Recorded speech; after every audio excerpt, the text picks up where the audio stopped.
ത്രിയേക ദൈവത്തിൻ്റെ വലിയ തിരുനാമം മഹത്വപ്പെടുമാറാകട്ടെ.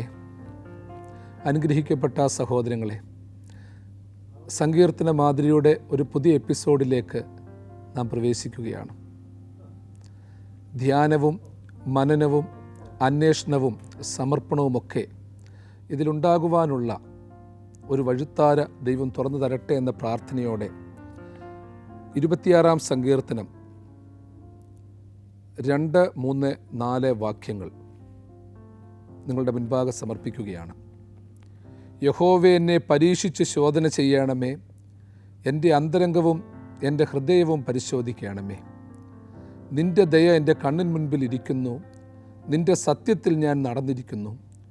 വഞ്ചകന്മാരുടെ കൂടെ ഞാൻ ഇരുന്നിട്ടില്ല, കാപട്യക്കാരുടെ അടുക്കൽ ഞാൻ ചെന്നിട്ടുമില്ല.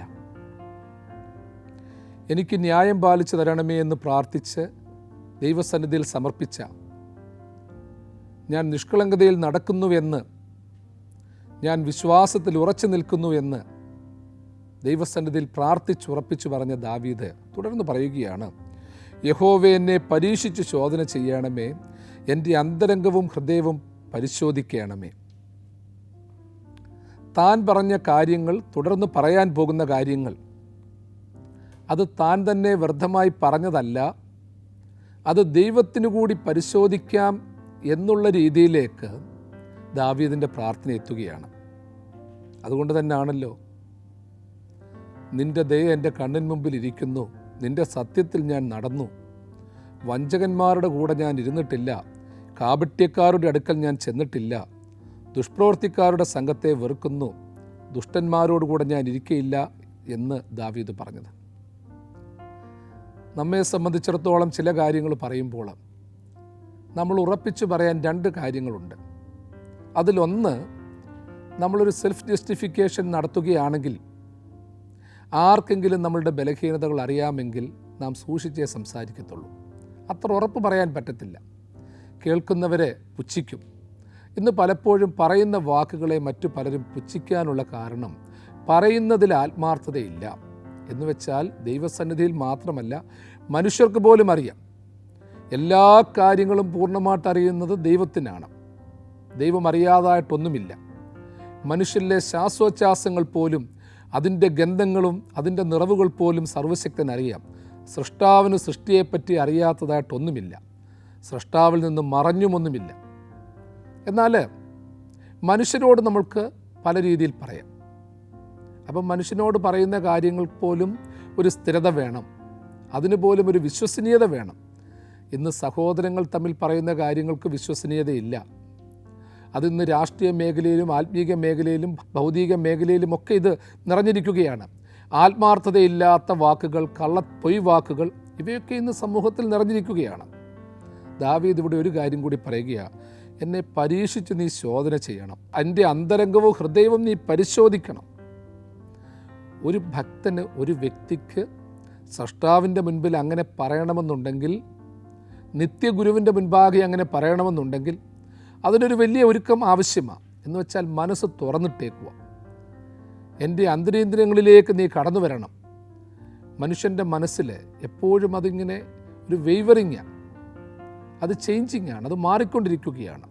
നമ്മളുടെ അഭിപ്രായങ്ങൾ മാറും, ചിന്താധാരകൾ മാറും. ഈ അഭിപ്രായങ്ങളും ചിന്താധാരകളും മാറിക്കൊണ്ടിരിക്കുമ്പോൾ മനുഷ്യനെ സംബന്ധിച്ചിടത്തോളം ഒത്തിരി വ്യത്യാസങ്ങൾ വരുന്നുണ്ട്. ഒന്നിലും ഉറച്ചു നിൽക്കത്തില്ല. ഇന്ന് പറയുന്നത് നാളെ മാറ്റി പറയും.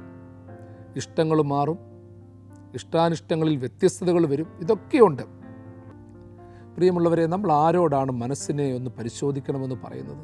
സങ്കീർത്തനക്കാരൻ എന്തുകൊണ്ട് അത്ര ശക്തമായിട്ട് പറഞ്ഞത്? ദൈവമേ, എൻ്റെ അന്തരേന്ദ്രിയങ്ങളെ നീ പരിശോധിക്കണം, പരീക്ഷിച്ച് ശോധന ചെയ്യണം. അതിനെ പരീക്ഷിക്കാൻ മാത്രമല്ല പറയുന്നത്, നമ്മുടെ എല്ലാ പാരമ്പര്യങ്ങളിലും ദൈവം തൻ്റെ ഭക്തന്മാരെ പരിശോധിക്കുന്നതായിട്ട് പറയുന്നുണ്ട്. പ്രത്യേകിച്ച് വേദകാലം തൊട്ടുള്ള ഹൈന്ദവ സംസ്കാരത്തിൻ്റെ പഠിപ്പിക്കലിൽ വേഷം മാറി വരുന്ന ഈശ്വരനെ പറ്റി പറയുന്നുണ്ട്. ഭക്തനെ പരിശോധിക്കാൻ തക്കവണ്ണം പല പരിശോധനാ മാർഗങ്ങളിലൂടെ കടത്തിവിടുന്നതിനെക്കുറിച്ച് പറയുന്നു. ജന്മജന്മാന്തരങ്ങളിലൂടെ യുഗായുഗങ്ങളിലൂടെ കടന്നു പോകുന്ന മനുഷ്യവർഗത്തെക്കുറിച്ച് പറയുന്നു. അപ്പോൾ പരിശോധനകളെന്ന് പറയുന്നത് വലുതാണ്. ഇവിടെ പരിശോധിക്കാൻ മാത്രമല്ല പറയുന്നത്, ശോധന ചെയ്യണമേ എന്നാണ് പറയുന്നത്. പരിശോധിച്ച് ശോധന ചെയ്യണം. സ്വർണവും രത്നവുമൊക്കെ പരിശോധിച്ച് അതിനൊരു ഹാൾമാർക്ക് ഇടാറുണ്ട്. അതെത്ര ക്യാരറ്റാണെന്ന് പറയാറുണ്ട്.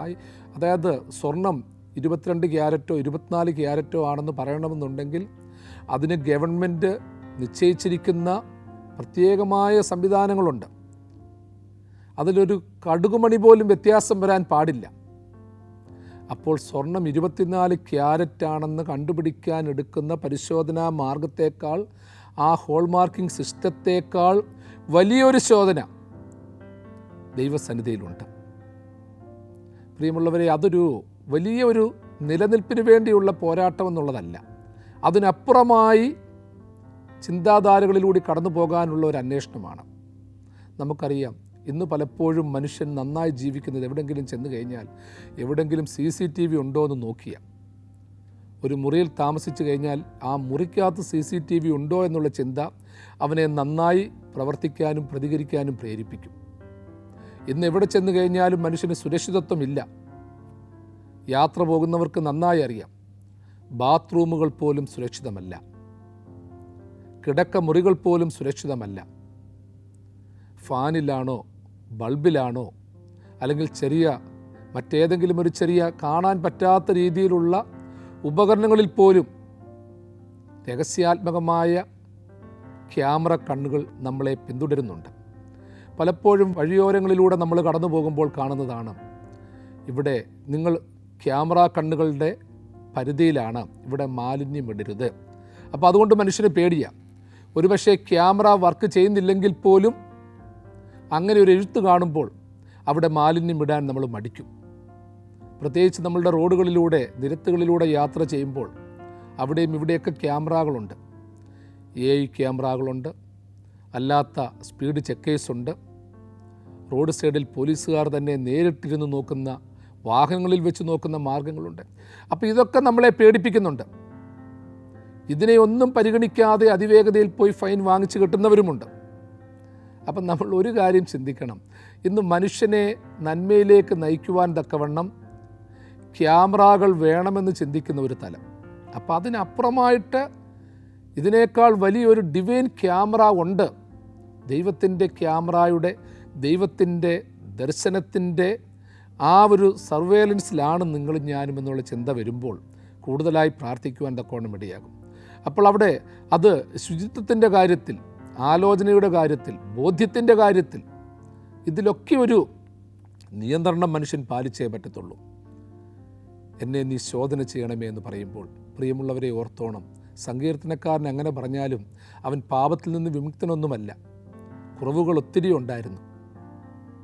അതിൽ നിന്ന് വിമുക്തി നേടാൻ തക്കവണ്ണം, ശുദ്ധീകരിക്കപ്പെടുവാൻ തക്കവണ്ണം ദൈവത്തോട് ന്യായം പറയാൻ പറ്റാത്ത രീതിയിൽ കണ്ണുനീര് വേണം.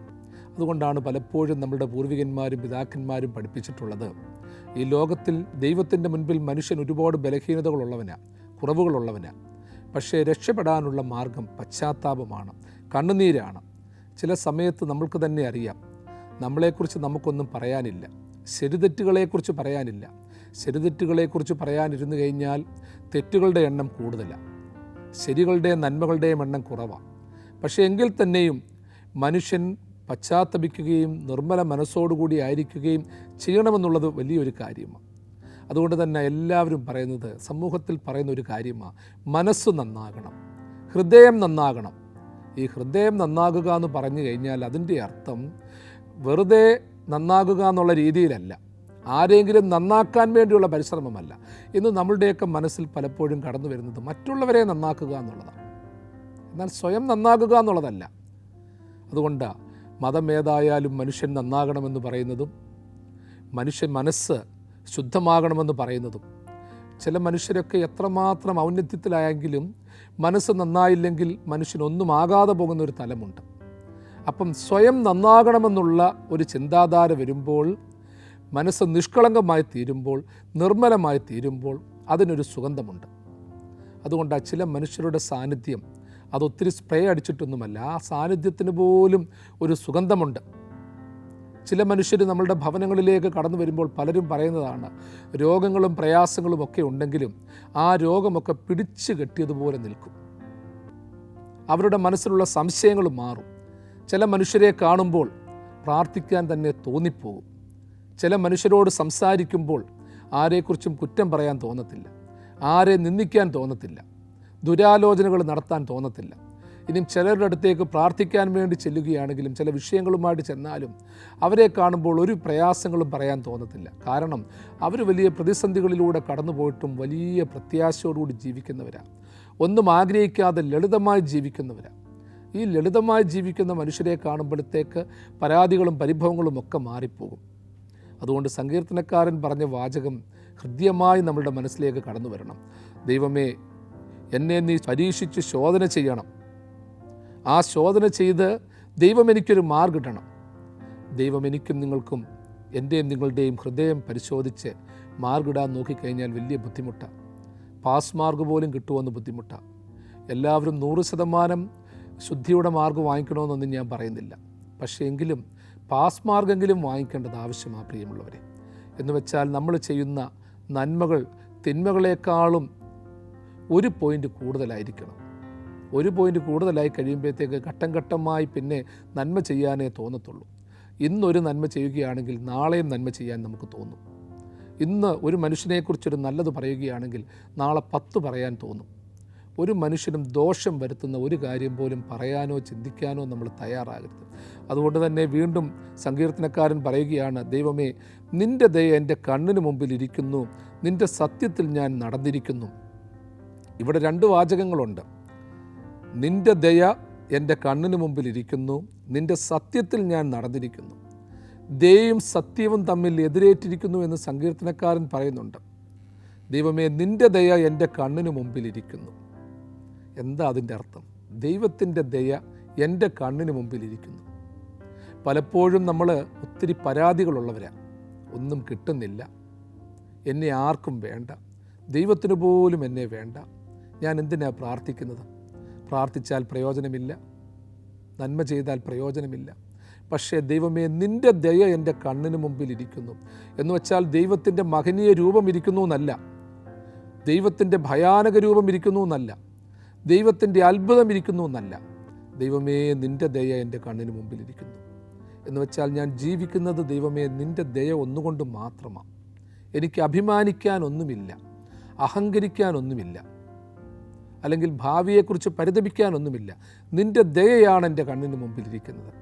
നിൻ്റെ ദയ എൻ്റെ കണ്ണിന് മുമ്പിൽ ഇരിക്കുക എന്ന് വെച്ചാൽ ഞാൻ ദയവുള്ളവനാകണം, ആ ദയവിൽ ആശ്രയിക്കണം. നിൻ്റെ കരുണ കൊണ്ട് മാത്രം, നീ എന്നോട് ക്ഷമിച്ചതുകൊണ്ട് മാത്രം ഞാൻ മുൻപോട്ട് പോകുന്നു. എന്നേക്കാൾ ആരോഗ്യമുള്ളവരൊക്കെ പോയി, ബുദ്ധിയുള്ളവർ ഈ ലോകത്തിൽ പരാജിതരായിപ്പോയി, സമ്പന്നന്മാരൊന്നുമല്ലാതെ പോയി. ചെറുപ്രായം തൊട്ടുള്ള നമ്മളുടെ അവസ്ഥകളെക്കുറിച്ച് നോക്കിക്കഴിഞ്ഞാൽ ശരിയായി ഭക്ഷണം കഴിക്കാനില്ലാതിരുന്ന അവസ്ഥകളുണ്ടായിട്ടുണ്ട്, ആരും തിരിഞ്ഞു നോക്കാത്ത അവസ്ഥ ഉണ്ടായിട്ടുണ്ട്, ഉടുതുണിക്ക് മറുതുണിയില്ലാതിരുന്ന അവസ്ഥ ഉണ്ടായിട്ടുണ്ട്, കടം കയറി മുടിഞ്ഞ അവസ്ഥ ഉണ്ടായിട്ടുണ്ട്, അറ്റപ്പറ്റേ പോയ അവസ്ഥ ഉണ്ടായിട്ടുണ്ട്. പക്ഷേ അതിൻ്റെ ഇടയിലൂടെയും ഇന്ന് നമ്മൾ നടന്നു പോകുന്നെങ്കിൽ, എഴുന്നേറ്റ് നടക്കുന്നുണ്ടെങ്കിൽ അതൊരു അത്ഭുതമാണ്. എനിക്ക് ഞാൻ ആഗ്രഹിച്ച വാഹനമില്ലാതിരുന്നത് കൊണ്ടുള്ള പരാതിയല്ല, ആഗ്രഹിച്ച ലക്ഷ്യത്തിൽ എത്തിച്ചേരാൻ പറ്റാതിരുന്നു എന്നുള്ള ആഗ്രഹമല്ല. അതിനേക്കാളൊക്കെ ഉപരി ഞാനൊന്ന് എഴുന്നേറ്റ് നടക്കുന്നു എന്നുള്ളത് പോലും ഭാഗ്യമാണ്. എനിക്ക് 10 വർഷത്തെ കാര്യങ്ങളെങ്കിലും ഓർത്തിരിക്കാൻ പറ്റുന്നു എന്ന് ചിന്തിക്കുന്നത് അതും ഒരു ഭാഗ്യമാണ്. 3 നേരം ഭക്ഷണം കഴിക്കുവാൻ അവസരമുണ്ടെന്ന് ചിന്തിച്ചാൽ പോലും അതും ഭാഗ്യമാണ്.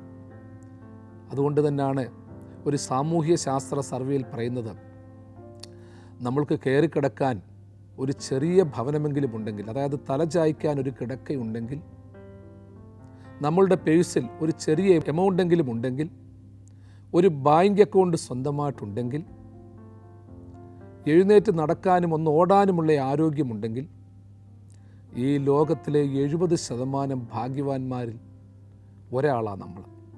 കാരണം ഇതൊന്നുമില്ലാത്ത 30% ആളുകൾ നമ്മുടെ ഇടയിലുണ്ട്. എഴുന്നേറ്റ് നടക്കാൻ വയ്യാത്ത, ബാങ്ക് അക്കൗണ്ട് ഇല്ലാത്ത, കയറിക്കിടക്കാൻ ഒരു കിടക്ക സ്വന്തമായിട്ടില്ലാത്ത 30% ആളുകൾ പിന്നെയും കിടക്കുകയാണ്.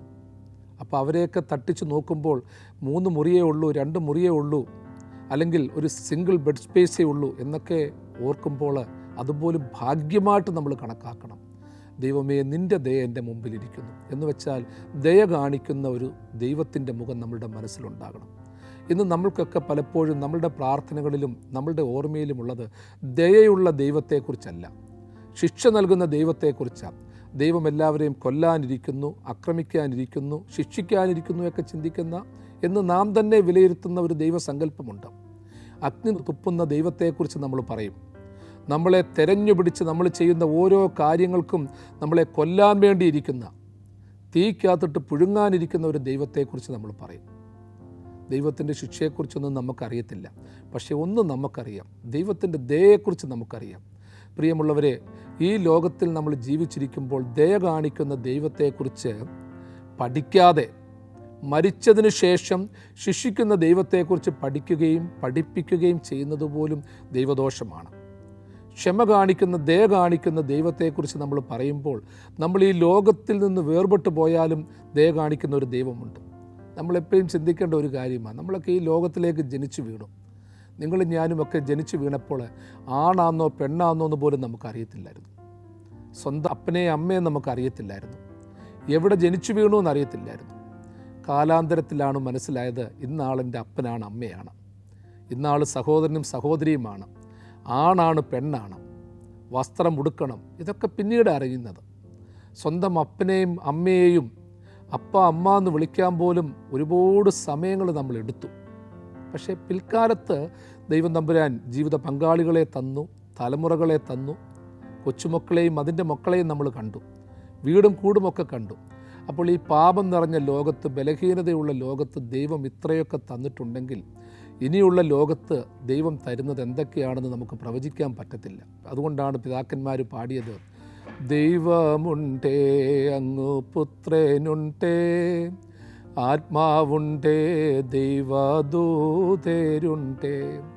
അതുകൊണ്ട് പ്രിയമുള്ളവരെ ഓർത്തോണം, ബലഹീനതകൾ നിറഞ്ഞ ഈ ചുറ്റുവട്ടത്തിൽ ഇത്രയേറെ സാഹചര്യങ്ങളും ചുറ്റുവട്ടങ്ങളും ഒക്കെ ദൈവം ഘട്ടം ഘട്ടമായി തന്നെങ്കിൽ ഭാവിയിൽ ഇനി വരുവാനുള്ള ലോകത്ത് ദൈവം തരേണ്ടതൊക്കെ അതിൻ്റേതായ സമയത്ത് തന്നോളും.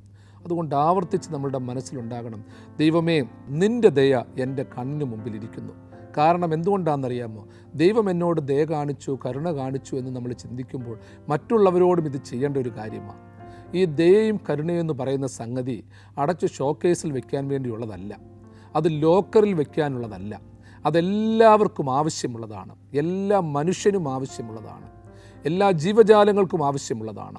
ദയ എന്ന് പറയുന്നത് മനുഷ്യന് വേണം, മൃഗങ്ങൾക്ക് വേണം, സസ്യലതാദികൾക്ക് വേണം, നമ്മൾ ഉപയോഗിക്കുന്ന ഉപകരണങ്ങൾക്ക് വേണം.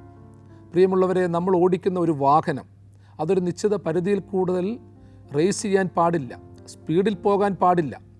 നമ്മൾ നടന്നു പോകുന്ന വഴിത്താര അതിനോടും ദയ കാണിക്കണം, ഇതിനോടെല്ലാം ദയ കാണിക്കണം. അതുകൊണ്ട് തന്നെയാണ് പറയുന്നത് ഒരു ഇലക്ട്രിക്കൽ ഉപകരണം അതിനോട് ദയ കാണിക്കണം.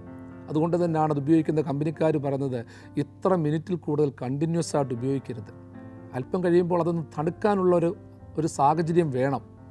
പഴയകാല വാഹനങ്ങൾ ഓടിച്ചിട്ടുള്ളവർക്കറിയാം, ഒരു നിശ്ചിത കിലോമീറ്റർ പോയി കഴിയുമ്പോൾ അല്ലെങ്കിൽ അതുപോലെയുള്ള കയറ്റങ്ങളൊക്കെ കയറി കഴിയുമ്പോൾ എൻജിൻ പെട്ടെന്ന് ചൂടുപിടിക്കുമായിരുന്നു, വെള്ളമൊഴിച്ച് തണുപ്പിക്കുമായിരുന്നു. ഇന്നങ്ങനെ വെള്ളമൊഴിച്ച് തണുപ്പിക്കേണ്ട എൻജിൻ ഇന്നത്തെ കാലഘട്ടത്തിൽ അത് അപ്രസക്തമായി മാറ്റപ്പെട്ടു. പക്ഷേ നമ്മൾ തന്നെ ചിന്തിക്കേണ്ട ഒരു വലിയ കാര്യമുണ്ട്, ദൈവമേ വാഹനങ്ങളുടെ എൻജിൻ വെള്ളമൊഴിച്ച് തണുപ്പിക്കുന്ന സാഹചര്യം ഉണ്ടായിരുന്നുവെങ്കിൽ അതുപോലെ ചൂട് പിടിച്ചിരിക്കുന്ന മനസ്സ്, എൻജിനേക്കാൾ ചൂട് പിടിക്കുന്ന മനസ്സ് നമ്മുടെ ചുറ്റുവട്ടത്തിലുള്ളവർക്കുണ്ട്. കടം കയറി മുടിഞ്ഞവരുണ്ട്, ആരും തിരിഞ്ഞു നോക്കാത്തവരുണ്ട്, വില കൽപ്പിക്കാത്തവരുണ്ട്, ജീവിതത്തിൽ ലക്ഷ്യത്തിലെത്തിയില്ല എന്ന് പറഞ്ഞ് 24 മണിക്കൂറും ചിലരെ നമ്മൾ കുറ്റപ്പെടുത്തിക്കൊണ്ടിരിക്കുന്നുണ്ട്. മാതാപിതാക്കൾ തന്നെ പറയും, ജീവിത പങ്കാളികൾ തന്നെ പറയും, മക്കൾ തന്നെ പറയും, നാട്ടുകാർ പറയും, നീ ഇത്രയും നാൾ രക്ഷപ്പെട്ടില്ലല്ലോ. ഇതെല്ലാം മനുഷ്യനിങ്ങനെ കേട്ടുകൊണ്ടിരിക്കുകയാണ്. നമ്മളുടെ യുവാക്കൾ വഴിത്താരയിലൂടെ ഇറങ്ങി നടക്കാനെന്ന് പേടിക്കുകയാണ്. ആരാധനാലയങ്ങളിൽ പോകുന്നില്ല. ചിലർ പോകാത്തത് ആരാധനാലയങ്ങളോടുള്ള താല്പര്യമില്ലായ്മ കൊണ്ടല്ല, അവിടെ ഇറങ്ങി ചെല്ലുമ്പം തൊട്ട് ചോദ്യമാണ്, ജോലിയൊന്നും ആയില്ലയോ, എന്തോ ശമ്പളം കിട്ടും, എങ്ങനെയാണ് ജീവിക്കുന്നത്? എൻ്റെ പ്രിയപ്പെട്ടവനെ, നിന്നെ കൊണ്ട് കൊടുക്കാൻ പറ്റത്തില്ലെങ്കിൽ നീ ആവശ്യമില്ലാതെ ഇങ്ങനെയുള്ള ചൊറിയം വാക്കുകൾ ചോദിക്കരുത്. അവൻ എങ്ങനെയെങ്കിലും ജീവിച്ചോട്ടെ, അവൻ നിന്നോട് അങ്ങോട്ട് പറയും. അല്ല, നല്ല അർത്ഥത്തോടു കൂടിയാണ്, പ്രാർത്ഥനയോടുകൂടിയാണ് സഹോദര അങ്ങ് ചോദിക്കുന്നതെങ്കിൽ കുഴപ്പമില്ല. കാരണം എന്താണെന്നറിയാമോ, നമ്മൾ ഈ ചോദിക്കുന്നവരുണ്ട്, ചില കാര്യങ്ങൾ ചിലപ്പോൾ നമ്മൾക്കുണ്ട് എവിടെങ്കിലും പ്രതിസന്ധിയിൽ വരുമ്പോൾ ദൈവമേ പരിചയമുള്ള ഒരാൾ പോലും ഇവിടെ കാണല്ലേ എന്ന് നമ്മൾ ചിന്തിക്കും. പരിചയക്കാരിൽ നിന്ന് ഓടി ഒളിക്കാൻ ചിന്തിക്കും. ചില കുഞ്ഞുങ്ങൾ പറയാറുള്ളതാ, വടക്കേ ഇന്ത്യയിലും മറ്റും പോയി കിടക്കും, അല്ലെങ്കിൽ കർണാടക പോലെയുള്ള സംസ്ഥാനങ്ങളുടെ ഉള്ളറകളിൽ പോയി ജോലി ചെയ്യുന്നവരുണ്ട്. അവർ പറയുന്നത് ഒറ്റ കാര്യമേ ഉള്ളൂ, എത്ര രൂപ സാലറി കിട്ടും, എന്താ ചെയ്യുന്നതെന്ന് ചോദിക്കാൻ ആരും അവിടെ കാണത്തില്ല. മറ്റ് സംസ്ഥാനങ്ങളിൽ, മറ്റ് രാജ്യങ്ങളിൽ, ഇന്ന് കേട്ടുകേൾവി പോലും ഇല്ലാത്ത രാജ്യങ്ങളിലേക്ക് നമ്മളുടെ കുഞ്ഞുങ്ങൾ കുടിയേറിക്കൊണ്ടിരിക്കുകയാണ്. അവരെന്തെങ്കിലും ചെയ്ത് ജീവിക്കുക, അവരത് സംതൃപ്തരാണ്. കാരണം അവരാഗ്രഹിക്കുന്ന ഒന്നേ ഉള്ളൂ, അതായത് ചൂട് പിടിച്ച മെഷീൻ പോലെ, എൻജിൻ പോലെ ജീവിതമായി കഴിഞ്ഞപ്പോൾ അന്യനാട്ടിൽ ചെല്ലുമ്പോൾ ആരും തങ്ങളോട് ചോദിക്കുന്നില്ല, അന്വേഷിക്കുന്നില്ല. പ്രിയമുള്ളവരെ, അന്വേഷണങ്ങൾ കൂടുന്നത് പ്രശ്നമാണ്, ചോദ്യങ്ങൾ കൂടുന്നത് പ്രശ്നമാണ്. ചില കാര്യങ്ങൾ നമുക്കറിയാമെങ്കിൽ ചോദിക്കാൻ പോകണ്ട. അതുകൊണ്ട് ഞാൻ പറഞ്ഞല്ലോ, ദൈവത്തിൻ്റെ ദയ നമ്മുടെ കണ്ണിന് മുമ്പിൽ ഇരിക്കുക എന്ന് പറയുമ്പോൾ എല്ലാറ്റിനോടും ദയ കാണിക്കുക. ഞാൻ നേരത്തെ സൂചിപ്പിച്ചതുപോലെ മനുഷ്യരോട്, മൃഗങ്ങളോട്, സസ്യലതാദികളോട്, നമ്മൾ ഉപയോഗിക്കുന്ന ഉപകരണങ്ങളോട്, എല്ലാത്തിനോടും ദയ കാണിക്കേണ്ട ഒരു അനുഭവം മനുഷ്യൻ്റെ മനസ്സിലുണ്ടാകണം.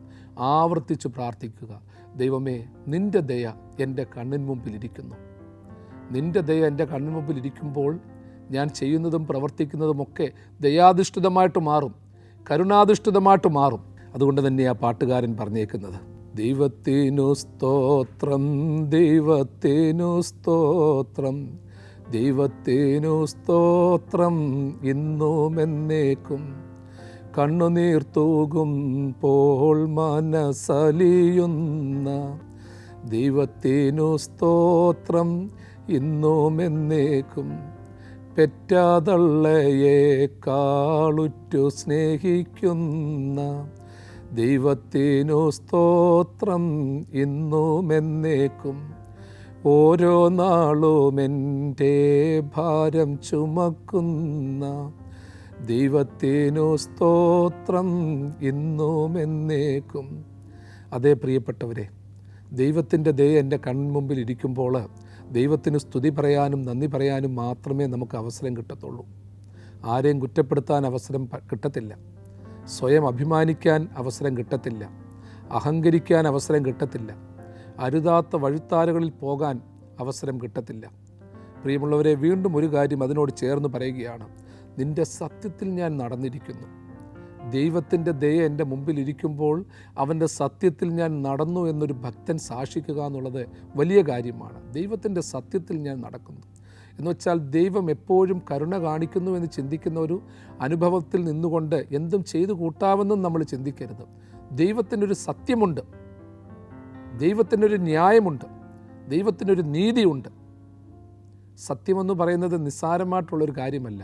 ദൈവത്തിൻ്റെ സത്യം, നിൻ്റെ സത്യത്തിൽ ഞാൻ നടന്നിരിക്കുന്നു. പലപ്പോഴും പറയും, എനിക്കൊരു സത്യമുള്ളവനാണ്. എൻ്റെ സത്യമെന്ന് പറയുന്നത് താൽക്കാലികമാണ് പ്രിയമുള്ളവരെ.